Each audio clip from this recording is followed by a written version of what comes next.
Welcome back to Empowerment Radio.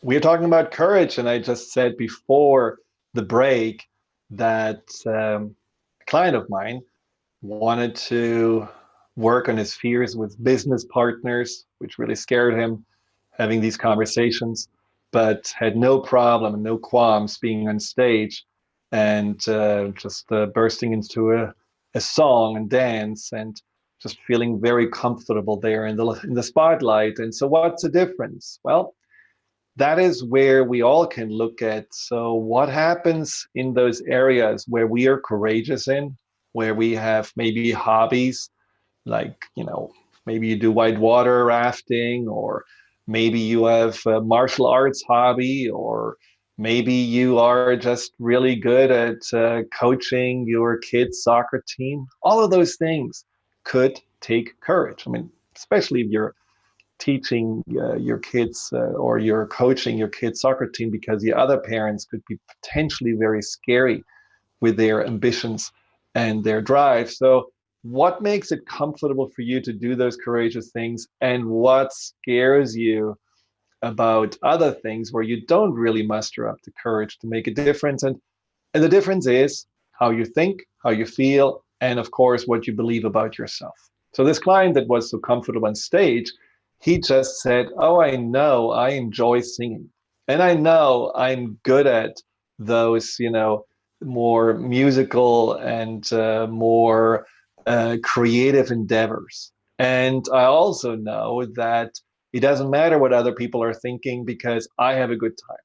So it was really about what's in it for me and what's his consciousness, his mindset about it. And in the end, just really feeling like, well, this is not a big deal because this is just about something that comes out of me.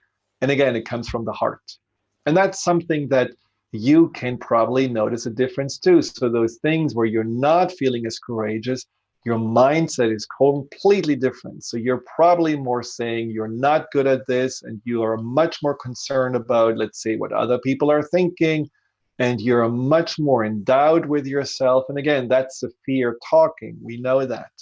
But let that courageous self talk that you have so naturally in those areas that you are courageous, let that self talk and that mindset and that belief system carry you now in those areas where you need more courage and more courage. So that is something that you want to just basically write down. I always like to write down things because I'm very visual. So if you are writing down three situations that you know you're naturally right now in your life courageous in, I have no problems telling my friends that I got laid off. I have no problems going to the doctor and getting my blood taken, no fear of needles, even though for some people that would be something they would feel like, oh my God, this is a brave, bold person.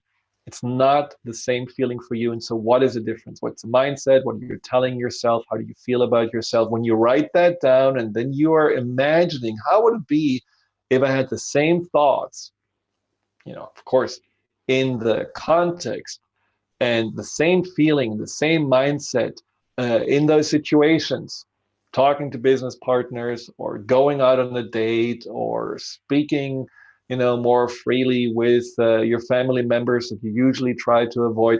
If I had the same mindset, how would that feel then also differently to do those things that I didn't have enough courage to do? So that's number two. So now you're kind of set up. You have courage because you have it had it in the past. You have it now. You know the whys are very important. You know the mindset. Your thoughts are very important. That lays the groundwork for for you to now practice the muscle. You created your little workout plan. Now, where do you want to put courage in? That's step number three. Rather than thinking like, okay, I have to be overall in my life courageous, which is totally overwhelming, just give yourself a break and say, okay, I'm going to pick right now the focus of my courage. And that could be my focus needs to be on being visible or being heard, meaning like speaking up. Or my focus could be about being more open to connect to new people. Or my focus could be about being more with boundaries when it comes to my roommates.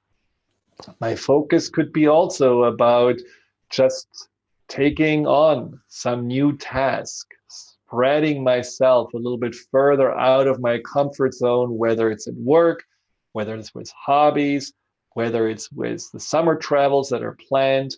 There could be a lot of things that could right now be in front of you, not too hard, but exciting enough that they would make a difference, so that the courage that you would meet and then apply would give you actually some really nice reward.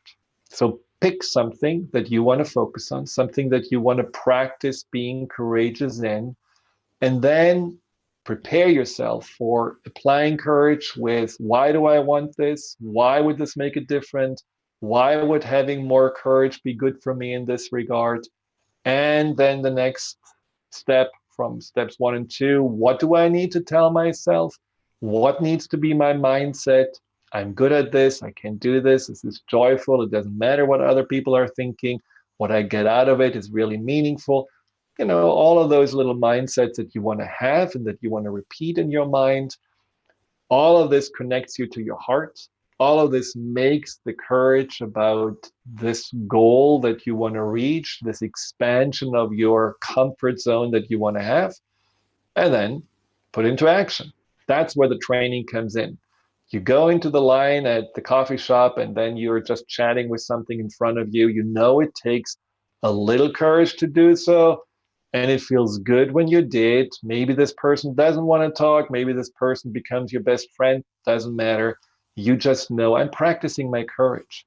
I'm practicing the saying no. When I tell my parents, this weekend I don't come for, dinner, I actually do something else. And yes, maybe they're going to be disappointed or they're going to be critical. Doesn't matter. You are practicing courage. So the goal in itself is for you to get stronger with your sense of, I am courageous, I can do this. You're actually gonna find this as something fun, joyful to do, just to be a little bit more out there, just putting more and more your feet out of your comfort zone. Now, I think one of the most courageous things to do is to show vulnerability. And you can show vulnerability in all different kinds of ways. My dad, for example, showed vulnerability by telling his patients, he was a physician, telling his patients, I don't know.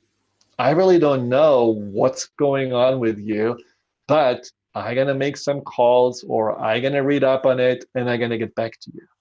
Well, it's not maybe what you as a patient want to hear from your doctor, but maybe you want to because your doctor is honest. It doesn't just pull something out of a hat and say, oh, that's what it is. Actually admits that he also is not clear about it. And I found that very inspirational. Now, another vulnerability can be about asking for what you want. How many men are out there that have a hard time to ask for a hug, or to show when they're sad to their partners, or to be just, vulnerable in the way of showing that they're at a loss or that they're scared or that they are confused.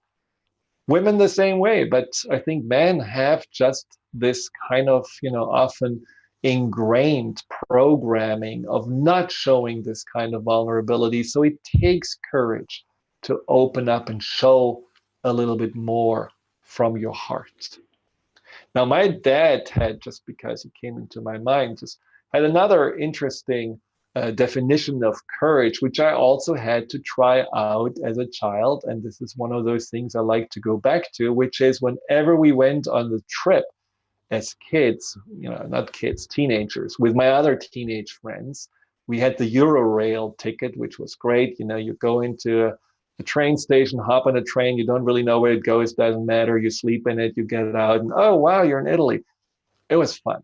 And then you just have 3 weeks of that, and a lot can happen in 3 weeks. So my dad knew that. And so he took me aside and said, Fawn, courage is when you know when to say no.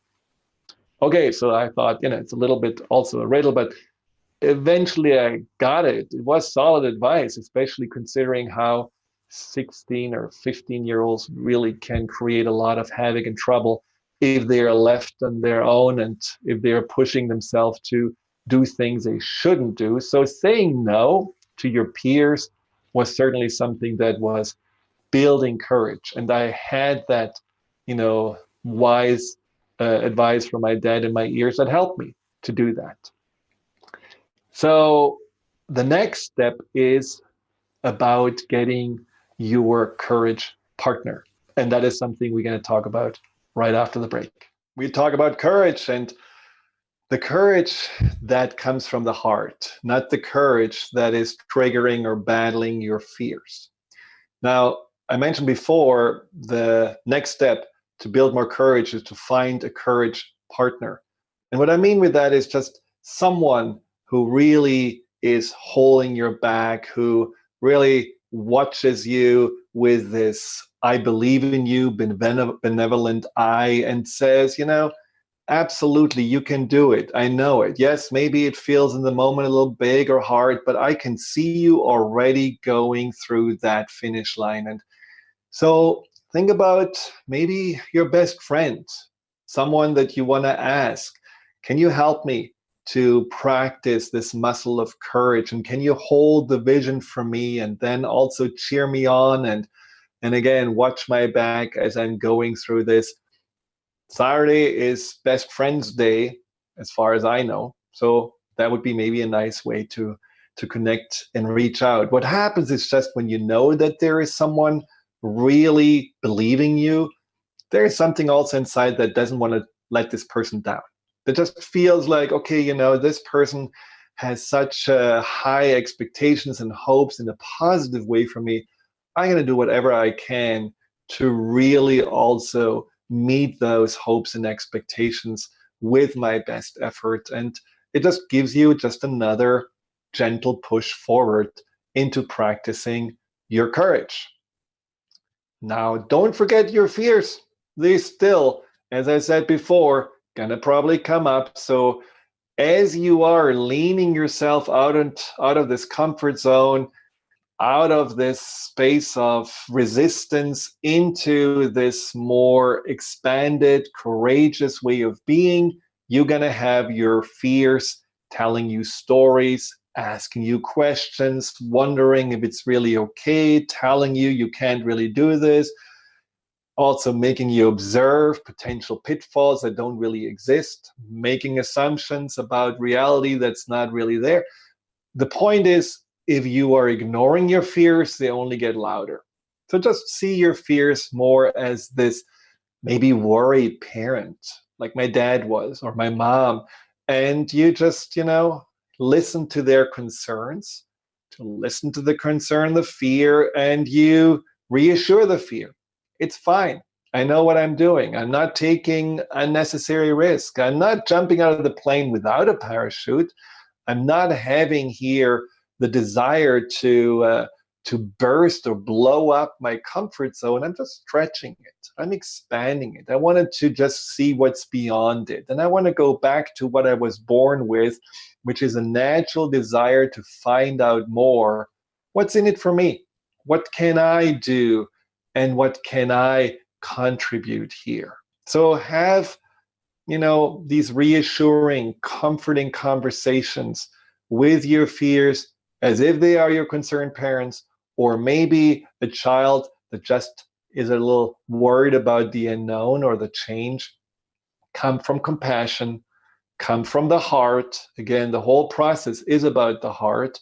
And then those fears will also really quiet down. They don't need to go into opposition with your courage. They just need to be put nicely aside. You can watch, but you don't have to do it. I will do the courageous thing.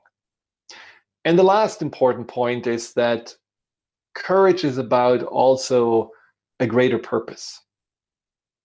Now, this may be not the initial courage muscle building process. This may be smaller things that you're focusing on, but at the end, it is about really getting out of the comfort zone, not just because you can on the other side, go in the lounge chair and drink margaritas.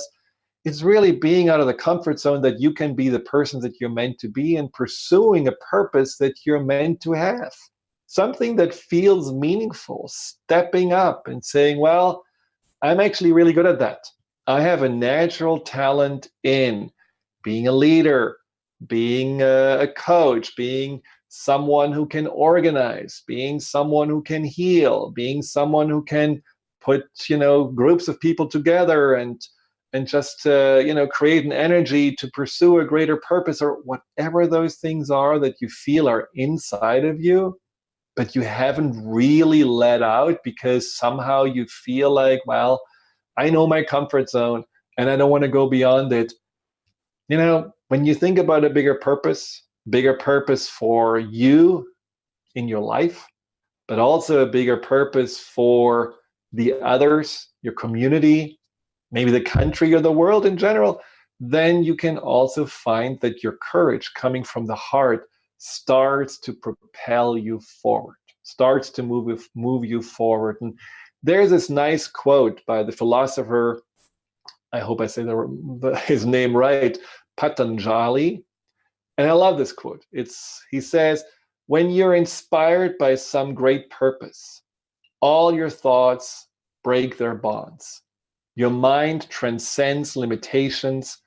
Your consciousness expands in every direction, and you find yourself in a new, great, and wonderful world.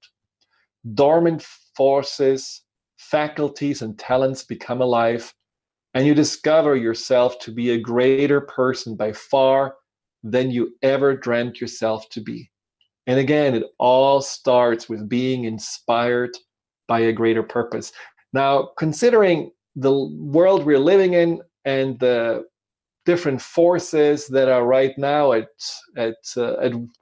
odds with each other, considering that we are dealing with really changes that can jeopardize our existence, the existence of the planet. Considering that there is, even in your close community, probably problems with homelessness or problems with people just that need help and guidance and support. There is a lot for all of us to do. There is a lot for all of us to get inspired by, and I think it takes all of us to make this world a much more sustainable place, a place with greater peace and equality and compassion and understanding for one another. And all of that requires us to have courage. One of those courageous steps could just be to interact again, not on social media only, not in texting only, not from the distance and the comfort from your own, couch at home, but really getting out of the house and connecting again, having a cup of coffee, just running by some ideas, inspiring each other for something bigger, and having a real human interaction. I think that right now is already a very courageous thing to do. And as I said, if it comes from the heart, if it comes from the desire to really make something happen for yourself, whether it's about deepening a connection or really building something together that has a greater purpose, the courage going to keep on flowing and you will easily feel propelled forward. Now, I hope all of this got you inspired to know that courage is within your reach. Courage is something just natural inside of us, and it is something we just have to remember.